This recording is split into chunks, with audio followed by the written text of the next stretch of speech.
Before we start today, I have to tell you about State Farm agent Brian McDevitt. A lot of our listeners have gone to him for all their insurance needs, and he's been very helpful in getting them the coverage they deserve. There's no game with Brian. He's just here to help and make sure you feel safe. If you have insurance needs and you haven't called him yet, what are you waiting for? Dial up the number, 630-796-2662. That's 630-796-2662. Or find him online at brianismyagent.com. That's brianismyagent.com, and make sure to mention Sports Talk Chicago. Like a good neighbor, State Farm is there. I want to start today with this tweet from Mike North. Quote, "This is so blanking great. This will be the first time Nagy blames Mitch Trubisky for a loss, and it'll actually be true."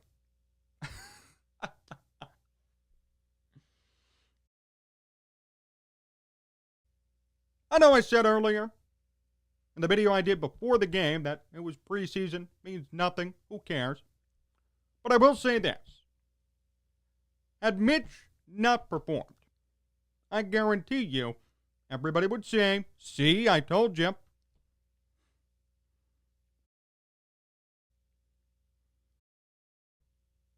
But I think yesterday, actually, we finally found out who the culprit is, who the problem is for the Bears and their offense. It isn't Mitch. It isn't Justin Fields. It really isn't even Andy Dalton to an extent. It's Matt Nagy. Some of you have caught on over the years, and you've commented on my post. You've told me, yes, Matt Nagy needs to go. Play calling's bad. Instinct's bad. Never gets his players ready for a game. They're never ready to play in a game scenario. But I'm serious. After yesterday's game, if you don't see that that's the issue, then I suggest you rewatch the game and you look at how sharp Mitch Trubisky looked. You could say it's preseason, but I'll tell you this much. 220 yards in one half. Touchdown. No picks. No turnovers. Great completion percentage. Looked good. Maybe didn't throw the ball downfield, but that's not what he's supposed to do. Every pass, 5 to 10 yards. Receiver runs for more. They move.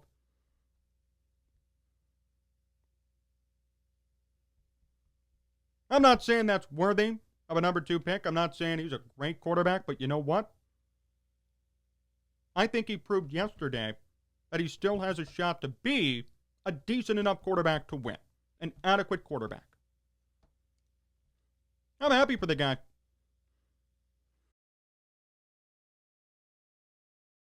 Because I know if he didn't perform, the reaction would have been 10 times worse.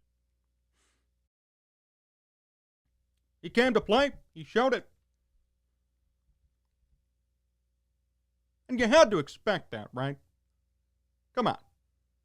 He's coming back to Soldier Field after the Bears essentially said, "We don't want you anymore. Goodbye." They replaced him with Andy Dalton, which, to my knowledge, I've never really understood. And he comes back and lights it up. Now, the more concerning thing about that entire game was the defense. How in the world did the defense, the first-string defense, let Mitch Trubisky run all over them? Just because I like Mitch as a person, think he's an okay quarterback, that doesn't mean he should have torn up the Bears like he did. What we saw yesterday was extremely concerning. Jon Zaghloul had no answers for Mitch Trubisky. Are you kidding me? No answers for Mitch?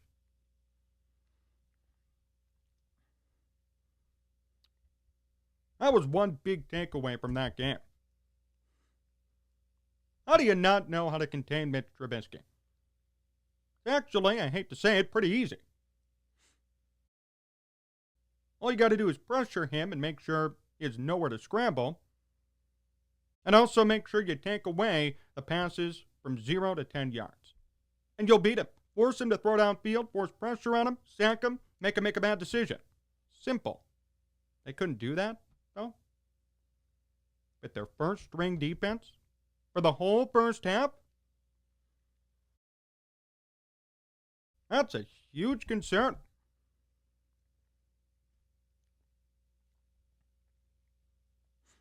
I mean, to let Mitch go 20 of 28, no turnovers, touchdown, 220 yards in 2 quarters. As happy as I was for Mitch, that was more of an indictment on the defense and their inept play.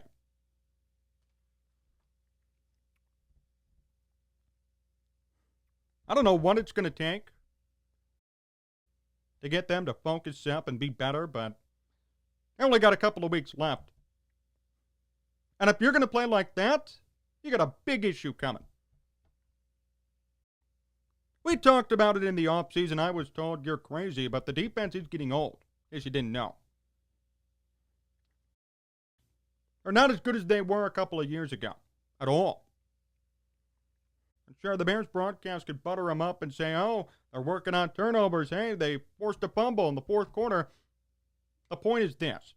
They let Mitch Trubisky throw for 221 yards and not force one turnover on. No fumble, no interception, nothing. Shouldn't that be a concern? I mean, if you can't force Mitch to cough up the football, what are you going to do when you face a good quarterback, a better quarterback?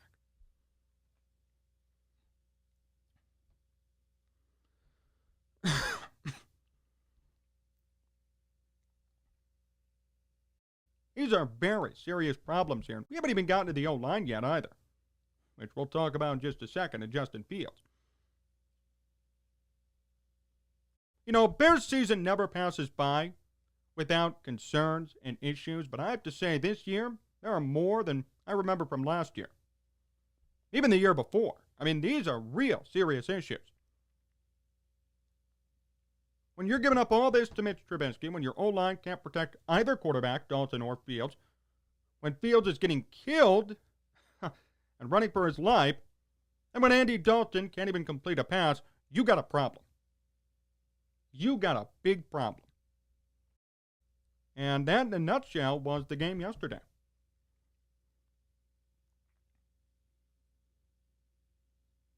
Fields was the team's leading rusher.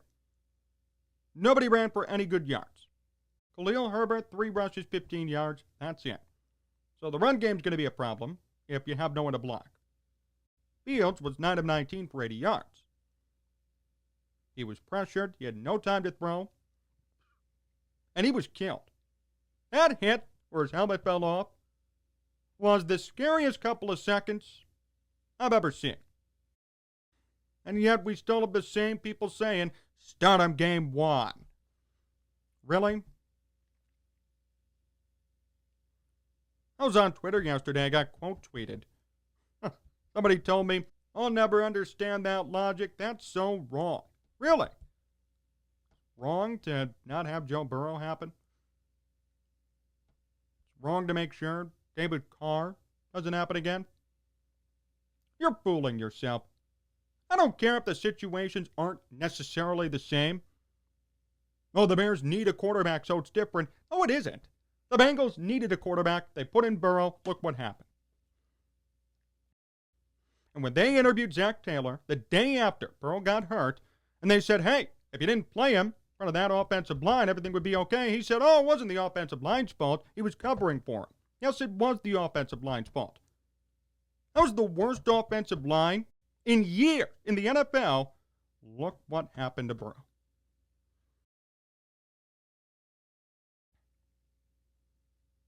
But no, keep saying the situations aren't the same. Go ahead. Oh, Fields is more talented. He'll avoid the pressure. I didn't see him avoid any pressure yesterday. Saw him run. Great. I love a running quarterback. I'll be the first to admit it. But you know what? The guy still got lit up. He still got sacked a couple of times.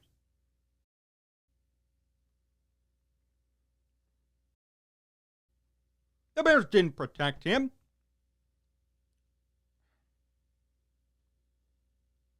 And everybody wants the same thing. You know what? So be it. Everybody will learn. Really. Bengals fans learned. Washington football team fans learned. With RG3. They learned. Everybody else could learn here too. Oh, not playing him because of an injury is so stupid. Really? Well, when he tears his ACL from getting sacked in the pocket too many times, when he has too many concussions like Jay Cutler did from not getting any protection, then we'll talk.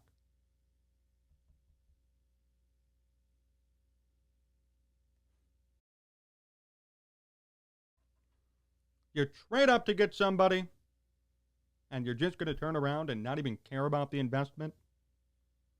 That makes no sense whatsoever. And you all know that, too.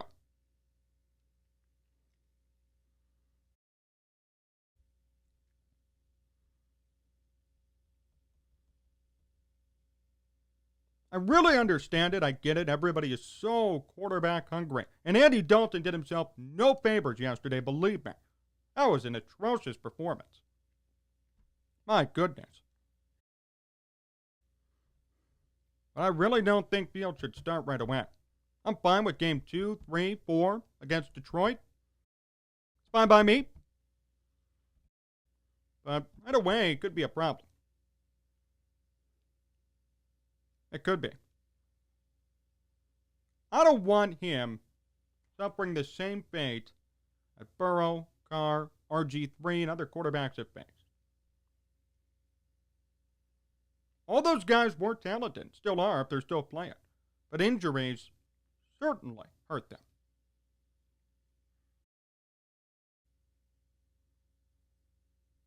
And I really don't like the argument that, oh, these are all different situations. They're not. They're similar. There are similarities to all these. And if you don't see it, then so be it. You'll see it soon enough. I mean, here's what I was told on Twitter. Somebody actually quoted me and said this. If you sit Fields, you're wasting a year of Robinson, Hicks, and Max Primes. And Burrow had a great year until he got hurt and will be back, which we don't know, by the way. As another host says, Carr is an example of post hoc ergo propter hoc fallacy. The situations are unrelated. What? Unrelated? The situations are unrelated. Okay. Everyone's entitled to an opinion. That's what makes sports talk and talk in general very fun to do. So if that's your opinion, if you believe the situations are unrelated, if you believe, I guess, apparently in this fantasy, the Bears have a good enough offensive line to protect Justin Fields, so be it. Let him play. Everyone will learn. And this isn't a controversial opinion, by the way, at all. I mean, we're talking about NFL GMs. Former NFL GMs on my program said the exact same thing. This is not controversial. It's just controversial to the Bears super fan who wants everything today instead of tomorrow or in a couple of years. I get it. Start for a quarterback needs some sort of hope. You know, he's right there. He could play. He is talented, yes. I just don't want the guy getting hurt.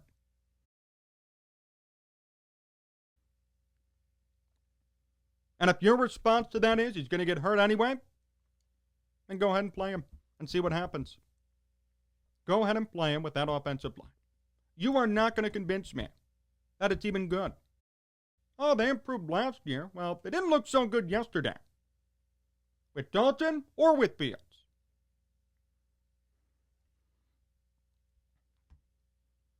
Oh, by the way, if Fields is so good, why'd he go 9 of 19 for 80 yards and no touchdowns against the second-string defense? He's a rookie. He has work to do, like everybody else does. He has to grow into the position. And there's nothing wrong with that. I'm not asking him to be the superstar right away. Everybody else might be, but I actually have tempered expectations here. I think he could be that after development. But no one wants him to be developed. And to his credit, he's a hell of a leader. Look what he said about people booing Andy Dalton yesterday. Quote, I really think it's kind of disrespectful to Andy. I'm cheering my name out like that. Just cheer him on, you know. That's not helping Andy play better to cheer my name. That's not doing anything. My advice to them would be just cheer whoever's on the field. And the article title is Justin Fields criticizes Bears fans for rooting for him over Andy Dalton. He's a leader. I love that. He knows his role. He might be working hard, but he's not jockeying to take out Andy Dalton, and he's not being vocal and saying, oh, I should start right away. No. He knows what's best for him.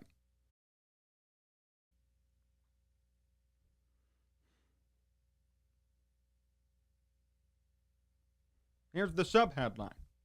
Fields knows he's going to get a shot in Chicago, so focusing on being a good teammate is a wise approach. Of course it is. People just don't get it.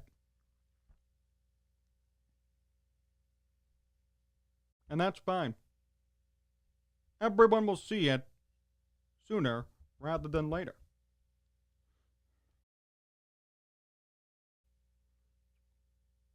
Oh, and by the way, a quote from Trubisky, just to make sure you hear it, quote, I just feel comfortable and continue to grow and learn in this offense, and it's been a lot of fun working with Coach Daboll. Got a lot of trust and faith in him. He's calling it really well.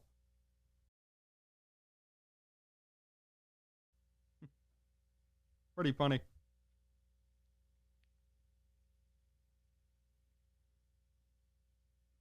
Quote, he was cool, calm, collected. He just came out and he just threw the ball. He slung it like he knows how to.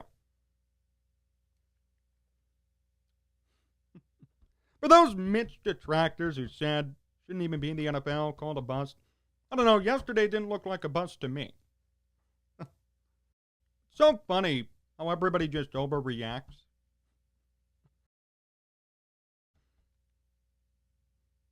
And literally does no research whatsoever.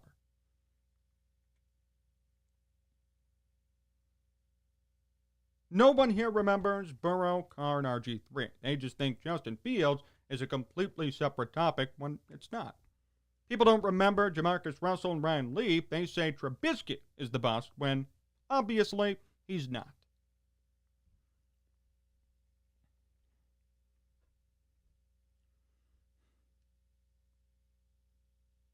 What happened to the philosophy that the NFL is a league of parity? That goes out the window now?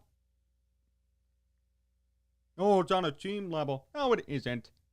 There are so many parallel situations that have been in the NFL for years. It's up to you to acknowledge them. To sit here and say David Carr, Joe Burrow have nothing to do with Justin Fields, well, then you'll find out that it does when Fields gets hurt or when something happens because he has no protection. When you come out and say Mitch Trubisky's a bust, horrible quarterback, when you neglect Johnny Manziel, Jamarcus Russell, Ryan Leaf, then again, obviously, you have no clue about football history, nor do you know the true definition of a bust.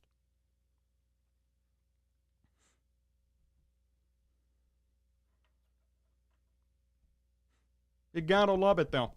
Gotta love all these people saying this stuff. I mean, it's pretty funny.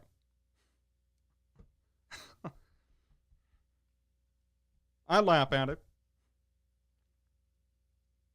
I laughed yesterday watching the game. Nagy getting all mad, wondering what was happening. Trubisky driving the offense downfield play after play. Sean Desai, the first-string Bears defense, having no answers, which is a big concern. And then Justin Fields running for his life, and everybody saying, hey, he should start game one. Well, then so be it. Do it. Everyone will learn eventually. Fields just said, don't be booing Andy Dalton. He knows his role, and he has no issue with Dalton starting week one. How do you, then? I give the guy so much credit. He knows his role, and he knows what he wants. He doesn't want to start game one. If that's up to him, great. I want him to be comfortable, and I want him to know, hey, we got 5 linemen that are going to protect you at all costs.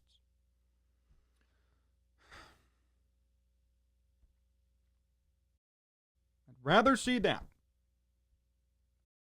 That was the most controversial and most watched preseason game in a while here in Chicago.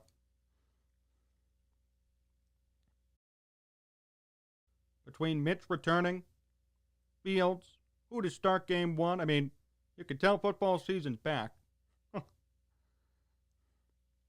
my message will always be the same. I don't waver. Fields should not start game one. He shouldn't start till he has real protection. Don't have him beat Joe Burrow. Mitch Trubisky is a competent quarterback, even if you don't want to admit it. And he proved it yesterday, whether it was preseason or not, because I know if he threw 2 picks, if he went 0 for 5, 2 picks, they pulled him, the answer would have been, see, we told you, John. You didn't tell me anything. He showed yesterday that he's still capable of succeeding in the NFL. Hey, if the Bears' defense is so good and he faced the first string, why'd they give up 30-plus points to Mitch? So if Mitch could carve up the Bears' defense, shouldn't that mean he's a competent NFL quarterback? Nope, you don't want to admit it, and that's fine. Nobody did. Everyone said, oh, I'm happy to see him succeed, but no one said, wait a minute, he can actually play. Carved up the Bears' first-string defense. No, because if you do that, you admit that Mitch Trubisky is actually a competent quarterback, and that's incorrect to many people.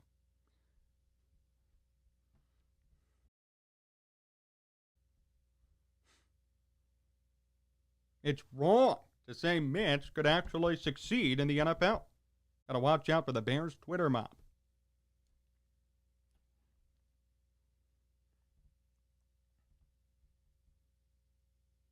Everybody saw what they wanted to see yesterday. It's that simple. Everybody saw what they wanted to see to help force their own narrative. The field starts crowd said, oh, he's playing with a second-string O-line. He should start right away. Did you see that pass? The Mitch sucks crowd said, well, it's just the preseason. It doesn't matter. You're not going to convince anybody otherwise on both of those topics. Now it's become mainstream opinion that Field should start. And you know what? Maybe he will. And everyone will see what a big mistake that is, not because of talent, but because if you have nothing to protect him, it's going to get hurt real quick. More to come here on Sports Talk Chicago. My interview with Mike Harmon comes up next, so stay tuned.